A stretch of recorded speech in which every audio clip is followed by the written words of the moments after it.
माननीय सर्वोच्च न्यायालयाच्या निर्देशानुसार जे श्वान नियंत्रणाबाबत जे निर्देश दिलेले आहेत माननीय सर्वोच्च न्यायालयाने, त्यानुसार आपण शहरातील सर्व जे आस्थापना आहेत शासकीय किंवा मोठे गेटवाले जे आस्थापना आहेत त्या सर्वांना माननीय सर्वोच्च न्यायालयाच्या सूचना कळविण्यात आलेल्या आहेत. त्यानुसार त्यांनी आपल्या प्रत्येक आस्थापनेवर स्वतःचा नोडल अधिकारी देखील नेमलेला आहे, त्याची माहिती नगर परिषदेला दिलेली आहे. याचप्रमाणे जे शहरातील सार्वजनिक रस्ते वगैरे जे आहे, सार्वजनिक जागा आहेत, या ठिकाणच्या सर्व श्वानांची गणना देखील नगर परिषदेने केलेली आहे आणि ही या गणनेतून सुमारे 2100 श्वान शहरात आढळून आलेले आहेत, लहान मोठे. त्याचबरोबर काही श्वानांचं पालनसुद्धा नागरिक स्वतः करत आहेत, अशांची देखील गणना करण्यात आलेली आहे.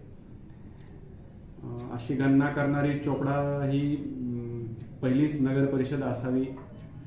त्याचबरोबर नगर परिषदेनं या श्वानांचं निर्बीजीकरण करण्यासाठीची निविदा प्रक्रिया सुरू केलेली आहे.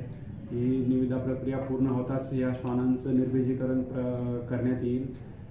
यासाठी अर्थसंकल्पात देखील तरतूद करण्यात येत आहे. तसंच जे निवारागृह बांधण्याचं नियोजन आहे त्यासाठी देखील जागा बघितलेली असून ती सुद्धा निविदा प्रक्रिया सुरू करण्यात आलेली आहे. मोकाट जनावरांसाठी काय?